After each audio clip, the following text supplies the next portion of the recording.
باللہ من الشیطان الرجیم بسم اللہ الرحمن الرحیم یا ایہا الذین آمنوا توبوا الی اللہ توبۃ نصوحا صدق اللہ العظیم وقال النبی صلی اللہ علیہ وسلم التائب من الذنب کمن لا ذنب لہ او کما قال علیہ الصلاۃ والسلام۔ محترم دوستو، بزرگوں، اللہ تبارک و تعالی نے انسان کو بنایا اور اس کے مادے میں، اس کی تخلیق میں خطا اور گناہ کو رکھا ہے، غلطی اور لغزش کو رکھا ہے۔ اللہ تبارک و تعالی نے دنیا میں جتنی بھی چیزیں بنائی، تمام تر مخلوقات بالواسطہ یا بلا واسطہ وہ انسان کے مفاد کے لیے، انسان کے فائدے کے لیے بنائی، اور پھر انسان اور جنات کو بنایا اپنی عبادت کے لیے، اور ترا ہے کہ اس کے اندر اللہ تبارک و تعالی نے غلطی کا اور خطا کا اور کوتاہی کا مادہ رکھا۔ کیوں؟ اس لیے کہ اللہ تبارک و تعالی کو یہ مادہ رکھ کر کے اس خطا اور گناہ اور غلطی اور لغزش پر جب نادم اور شرمندہ بندہ ہوتا ہے، اللہ کی طرف متوجہ ہوتا ہے تو اللہ کو وہ ادا بے حد پسند ہے، وہ ادا بے حد پسند ہے۔ اس لیے کوئی بھی انسان دنیا میں ایسا نہیں ہے سوائے نبیوں کے، کوئی بھی انسان دنیا میں ایسا نہیں ہے سوائے نبیوں کے جس سے خطا نہ ہوتی ہو، کوتاہی اور گناہ اور لغزشیں نہ ہوتی ہو۔ یہ خطا کا مادہ رکھا، پھر اس خطا کے مادے کو رکھنے کے بعد اللہ کی طرف کیسے رجوع ہونا ہے، اس کا طریقہ کار بھی خود اللہ نے بیان کیا کہ اللہ نے قرآن میں جگہ جگہ فرمایا کہ توبہ سے متعلق کیسے آپ لوگوں کو میری جانب متوجہ ہونا ہے، اس پر کیسے نادم اور شرمندہ ہو کے مجھے راضی کرنا ہے۔ اصل مسئلہ دنیا میں اللہ کو راضی کرنے کا ہے، اصل مسئلہ بھائی اللہ کو راضی کرنے کا ہے کہ اللہ کیسے مان جاوے، اللہ ہم سے کیسے راضی ہو جاوے۔ یہ پنج گانا نماز جو ہے یہ تو اللہ کا حق ہے جس کو ہمیں ادا کرنا ہی کرنا ہے۔ یہ بندوں کے اوپر اللہ کا کیا ہے بھائی؟ یہ تو اس کا قرض ہے جس کو ہمیں اتارنا ہی اتارنا ہے۔ اس کے علاوہ جو دیگر احکام اللہ کے ہیں، جن کاموں کا اللہ نے کرنے کے لیے کہا ہے اور جن کاموں سے اللہ نے منع فرمایا ہے وہ ہم سے ہو جاتے ہیں، اور جن کو کرنے کے لیے کہا ہے وہ ہم سے چھوٹ جاتے ہیں، تو اس پر جب اللہ کی ناراضگی ہو جاتی ہے، اس ناراضگی کو رضامندی میں کیسے بدلیں، اس کے لیے اللہ تبارک و تعالی نے توبہ بتلائی ہے کہ توبہ ایسی چیز ہے، اللہ کی طرف متوجہ ہونا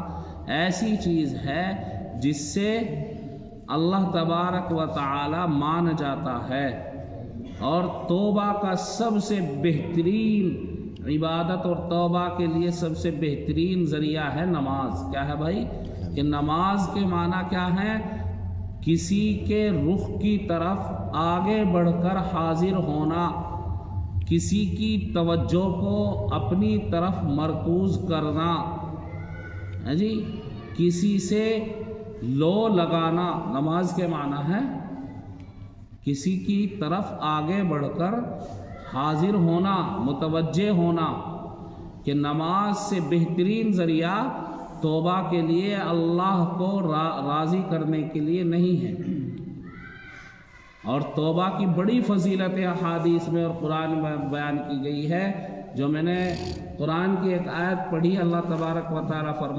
فرما رہے ہیں، اے ایمان والو تم توبہ کرو، تم توبہ کرو، امید ہے کہ اللہ تبارک و تعالی تمہارے گناہوں کو، تمہاری خطاؤں کو معاف فرما دیں گے۔ اور اللہ کے نبی صلی اللہ علیہ وسلم نے فرمایا التائب من الذنب کمن لا ذنب لہ، کہ توبہ کرنے والا شخص جو توبہ کرتا ہے وہ ایسا ہے جیسا کہ وہ ابھی اپنی ماں کے پیٹ سے جنا گیا ہو، کہ اس سے کوئی خطا ہوئی نہ ہو۔ توبہ سے متعلق ایک بڑا مشہور واقعہ بیان کیا جاتا ہے کہ اللہ کی رضامندی کے لیے اس کا خوف جب بندے کے اندر پیدا ہوتا ہے اور وہ اللہ کو خوش کرنا چاہتا ہے تو پھر اللہ تبارک و تعالی اس کے پہلے قدم سے ہی اس کی توبہ کو قبول فرماتے ہیں، جو صدق دل سے اللہ کی جانب لوٹتا ہے۔ کہ ایک واقعہ لکھا ہے کہ ایک شخص نے 99 قتل کیے۔ کتنے قتل کیے بھائی؟ 99۔ اور پھر اس کو اللہ کا خوف پیدا ہوا، وہ اللہ کی طرف متوجہ ہوا اور توبہ کے لیے کسی بزرگ کی تلاش میں نکلا۔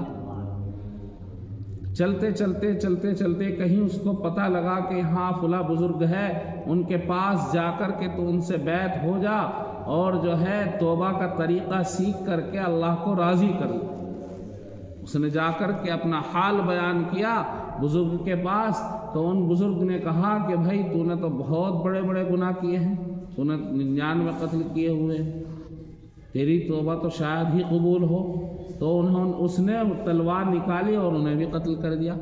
پھر وہ توبہ کے راستے پر چل دیا کہ کسی اور کے پاس جاویں گے، اسی حال میں اس کا انتقال ہو گیا، راستے ہی میں وہ اس دار فانی کو الوداع کہہ گیا۔ جیسے ہی اس کا انتقال ہوا، روح قبض کرنے والے فرشتے نے روح قبض کی اور وہاں فرشتوں کا تانتا لگا کہ اس کی روح کو لے کر کے کون جاوے، نیکوکاری کے فرشتے لے کر کے جاوے یا بدکاری کے فرشتے لے کر کے جاوے۔ تو ان دونوں میں جھگڑا شروع ہوا۔ اللہ تبارک و تعالیٰ یہ تمام ماجرا دیکھتا ہے، اللہ تو ہر وقت دیکھتا ہے، ہر وقت سنتا ہے، سب سے زیادہ سننے والا ہے۔ اللہ تعالیٰ کے یہاں جو ہے قصے کو، فیصلے کو لے کر کے فرشتے پہنچے کہ اے اللہ ہم بھی حاضر ہوئے ہیں اور یہ بھی حاضر ہوئے ہیں۔ نیکوکاری کے فرشتوں نے کہا کہ اے اللہ ہماری دلیل تو یہ ہے کہ یہ بندہ نافرمان تھا، تیری نافرمانیوں میں مبتلا رہتا تھا، لیکن اس وقت میں یہ توبہ کے راستے پر چلا ہوا تھا، اور اللہ تیرا فرمان ہے، تو نے فرمایا ہے کہ جو شخص توبہ کے راستے کو اختیار کر لے تو تیرے نبی صلی اللہ علیہ وسلم کی حدیث ہے کہ وہ ایسا ہو جاتا ہے جیسے اس سے غلطی اور لغزش ہوئی نہ ہو۔ بدکاری کے فرشتوں کی بھی اپنی دلیل تھی، انہوں نے کہا کہ جی یہ بندہ ابھی تک اس نے کوئی عبادت ایسی کی ہی نہیں جس سے اللہ آپ راضی ہوں، اس نے تو سارے کام ایسے کیے ہیں جو نہ کرنے کے تھے، جو نہیں کرنے تھے، آپ کی نافرمانیوں میں مبتلا تھا۔ تو اس فیصلے کو اس طرح طے پایا کہ اس قضا کو سننے کے بعد اللہ تبارک و تعالیٰ کی جانب سے یہ ہوا کہ بھائی ایک کام کیا جاوے کہ جس راستے سے یہ آ رہا تھا اس راستے کو بھی پیمائش کر لیا جاوے، اور جس راستے پر یہ جا رہا تھا یعنی جس جگہ یہ جاتا اور اپنے کو اللہ کے حوالے کرتا، اللہ کے خوف کی وجہ سے اس راستے کی بھی پیمائش کر لی جائے۔ کتابوں کے اندر لکھا ہے کہ ابھی وہ تھوڑا ہی چلا تھا، ابھی وہ توبہ کے لیے تھوڑا ہی راستہ اس نے طے کیا تھا، لیکن اللہ تبارک و تعالیٰ نے اس راستے کو بڑھا دیا جدھر سے وہ آ رہا تھا، اور جہاں وہ توبہ کے لیے جا رہا تھا اس راستے کو گھٹا دیا۔ یعنی نیکوکاری کے فرشتوں کی جو دلیل تھی کہ توبہ کے قریب تھا، اس کو اللہ تبارک و تعالیٰ نے استقامت عطا فرمائی اس راستے کو، اور اس طریقے سے وہ بندہ جو ہے نیکوکار فرشتوں کی سپرد میں گیا اور اس کی روح کو وہ لے کر کے علیین میں لے گئے۔ ایسے ہی حضرت موسیٰ علیہ السلام سے متعلق ایک قصہ لکھا ہے، کتاب التوبہ میں بیان کیا ہے کہ حضرت موسیٰ علیہ السلام کے زمانے میں ایک بار قحط سالی ہوئی، ایک لمبے عرصے تک بارش نہیں ہوئی، لوگوں کا تانتا لگا، لوگ اکٹھے ہوئے اور مجمع اکٹھا ہو کر کے حضرت موسیٰ علیہ السلام کی خدمت میں حاضر ہوئے اور وقت کے نبی سے درخواست کی، یہ گزارش کی کہ اللہ کے نبی آپ تو اللہ کے برگزیدہ بندوں میں سے ہیں، اللہ کے قریب ہیں، اللہ سے آپ کی ڈائریکٹ ملاقات ہے، اللہ سے دعا فرما دیجئے کہ اللہ اس قحط سالی کو ختم فرما دے اور باران رحمت نازل فرما دے۔ آپ وقت کے نبی تھے، اور نبی جو ہوتے ہیں وہ مستجاب الدعوات ہوتے ہیں، ان کی دعائیں رد نہیں ہوتی ہیں، ان کی دعائیں قبول کی جاتی ہے۔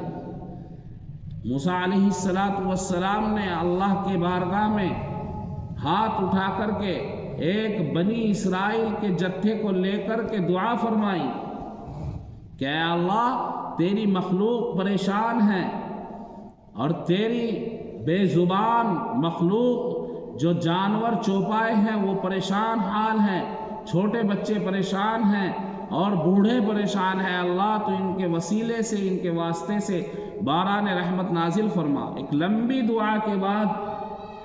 جب حضرت موسیٰ علیہ السلام دعا سے فارغ ہوئے تو بجائے اس کے کہ علامات بارش ظہور میں آتی، اور زیادہ تیز دھوپ ہو گئی، آفتاب پورے شباب کے ساتھ آسمان پر چمک اٹھا۔ حضرت موسیٰ علیہ السلام تعجب اور حیرت میں پڑ گئے کہ ہماری یعنی نبیوں کی دعاؤں کا اللہ رد نہیں فرماتے، لیکن یہ کیا ماجرا ہے؟ حضرت موسیٰ نے اللہ سے پھر دعا کی اور کہا کہ اللہ یہ کیا ماجرا ہے کہ ایسا کیوں ہوا؟ اور میں آپ کو نبی آخر الزماں محمد صلی اللہ علیہ وسلم کا واسطہ دے کر کے کہتا ہوں کہ اللہ باران رحمت نازل فرما۔ تو اللہ کی جانب سے حضرت جبرائیل علیہ السلام وحی لے کر کے نازل ہوئے اور کہا کہ اللہ نے موسیٰ فرمان بھیجا ہے اور کہا ہے کہ اے موسیٰ ہمارے ہاں آپ کے مقام و مرتبے میں ذرہ برابر کوئی کمی نہیں ہوئی، آپ کا مقام، آپ کا مرتبہ بالکل وہی ہے جو ہونا چاہیے اور جو ہے، لیکن جس مجمع کو لے کر کے آپ ہم سے دعا کر رہے ہیں اس مجمع میں 40 سال سے ایک بندہ ہماری نافرمانی میں مبتلا ہے، اس نافرمان بندے کی وجہ سے ہم نے آپ کی دعا کو رد کر دیا، اس نافرمان بندے کو آپ مجمع سے اٹھا دیجئے، نکال دیجئے، ہم آپ کی دعا کو قبولیت سے نواز دیں گے۔ حضرت موسیٰ علیہ السلام نے مجمع کے سامنے یہ بات رکھی اور عرض کیا کہ بھائی مجمع میں کوئی شخص ہے جو 40 سالوں سے اللہ کی نافرمانی میں مبتلا ہے، اللہ کی مخلوق اس کی وجہ سے پریشان ہے، اللہ ہماری دعا کو اس کی وجہ سے رد کر رہے ہیں، اللہ اس کی وجہ سے ہماری دعا کو قبولیت سے نہیں نواز رہے ہیں، براہ کرم وہ شخص مجمع سے اٹھ کر کے چلا جاوے۔ تو ایک شخص مجمع کے اندر کھڑا ہوا اور کھڑا ہو کر کے چاروں طرف دیکھنے لگا کہ کوئی دوسرا شخص کھڑا ہوتا ہے نہیں، لیکن اس شخص کے علاوہ کوئی دوسرا شخص نہ مجمع میں کھڑا ہوا نہ مجمع سے گیا۔ پھر وہ شخص بیٹھ گیا اور بیٹھ کر کے اللہ تبارک و تعالیٰ سے لو لگائی اور کہا اے غفار الذنوب، اے ستار العیوب، میں پراگندہ حال ہوں، اے اللہ میں شرمندہ اور نادم ہوں، اے اللہ میں آپ کے سامنے بھیک مانگتا ہوں، توبہ کرتا ہوں، اے اللہ میں 40 سالوں سے آپ کی نافرمانیوں میں مبتلا ہوں، لیکن اے اللہ اس مجمع کے سامنے اے اللہ مجھے رسوا ہونے سے بچا لیجئے، اے اللہ میں اپنی گناہوں پر، اپنی خطاؤں پر، اپنے قصور اور غلطیوں پر معافی مانگتا ہوں، اے اللہ مجھے رسوا ہونے سے بچا لیجئے، اے اللہ اے ستار العیوب میرے عیبوں کو چھپا لیجئے اور میری توبہ کو قبول کر لیجئے۔ اس کا اتنا کہنا تھا اور صدق دل سے توبہ کرنا تھا کہ ایک بارگی موسلا دھار بارش شروع ہوئی۔ حضرت موسیٰ علیہ السلام نے پھر فرمایا اللہ تبارک و تعالیٰ سے کہ اے اللہ ابھی تو اس مجمع سے کوئی شخص اٹھ کر کے بھی نہیں گیا، اور وہ 40 سال سے جو نافرمانی میں مبتلا تھا وہ شخص ابھی اس مجمع سے نکلا بھی نہیں، پھر اے اللہ آپ نے بارش کیسے شروع فرما دی؟ اللہ نے کہا کہ اے موسیٰ جس بندے کی وجہ سے ہم نے بارش کو روک کر کے رکھا ہوا تھا اسی بندے کی وجہ سے ہم نے اس بارش کو نازل فرما دیا، اس بارش کو شروع کر دیا، کیونکہ اس بندے نے مجمع کے اندر صدق دل سے ہم سے توبہ کر لی ہے۔ تو توبہ اتنی بڑی چیز ہے بھائی، اللہ تبارک و تعالیٰ کے سامنے جب بندہ آہوزاری کرتا ہے اور گڑ گڑاتا ہے، روتا ہے، تو اللہ تبارک و تعالیٰ توبہ کو قبول فرماتے ہیں، گناہوں پر اللہ تبارک و تعالیٰ قلم پھیر دیتے ہیں اور معافی کا پروانہ دے دیتے ہیں۔ لیکن شرط یہ ہے کہ صدق نیت سے ہو، صدق نیت یہ ہے کہ عزم مصمم ہو کہ اللہ آگے سے میں کوئی گناہ اور قصور اور خطا نہیں کروں گا اور میں شرمندہ اور نادم ہوں۔ اب ہمارے سامنے حال یہ ہے بھائی کہ ہم اپنے ان خطاؤں اور قصور اور غلطیوں پر اللہ تعالیٰ سے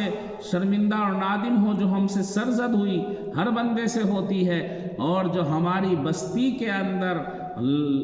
لگاتار اور برابر یہ عمل جو ہم سے چھوٹ رہا ہے تبلیغ والا، اس میں ہم سب لوگ قصوروار ہیں، میں بھی قصوروار ہوں، اب آپ بھی قصوروار ہیں، اور تمام لوگ قصوروار ہیں۔ جو لوگ بیچارے نماز کے لیے مسجد میں نہیں آتے ہیں، جن کو نماز کی قیمت کا نہیں پتہ، اس پر بھی کل قیامت کے دن اللہ تبارک و تعالی ہم سے پوچھ گچھ کریں گے،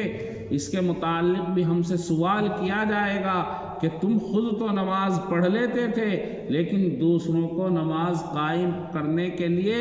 اور جائے کہ غیروں کو خود اپنے ماتحتوں کو نہیں کہتے تھے، تو کل قیامت کے دن ہمارے پاس کوئی جواب نہیں ہوگا۔ جیسے ہم دنیاوی کام کاجوں کے لیے، دنیاوی ترقی کے لیے اپنے ماتحتوں کو ورغلاتے ہیں، ان کو مشوروں سے نوازتے ہیں، ان کی ترقی کے لیے فکر مند رہتے ہیں، تو ٹھیک ایسے ہی بلکہ اس سے کہیں زیادہ ہمیں ان کی نماز کے متعلق، ان کے دین کے متعلق، ان کے اعمال کے متعلق فکر مند رہنا چاہیے۔ اب تک جو ہم سے کوتاہی اور غلطی اور لغزش ہو رہی ہے، اس پر اللہ تعالیٰ سے شرمندہ ہو کر کے، نادم ہو کر کے انشاءاللہ ہم سب توبہ کریں گے اور آگے سے عزم مصمم کریں گے کہ انشاءاللہ ہم سے جو یہ عمل چھوٹ رہا ہے اس کو پوری توجہ کے ساتھ، پوری جد و جہد اور کوشش کے ساتھ، پوری لگن کے ساتھ کریں گے، اور اس کی فکر لیں گے کہ ہماری اس بستی کے اندر 100% نمازی کیسے پیدا ہو جاویں۔ انشاءاللہ کریں گے بھائی سب، انشاءاللہ۔ اللہ تبارک و تعالی مجھے بھی اور آپ کو بھی تمام کو عمل کرنے کی توفیق نصیب فرمائے۔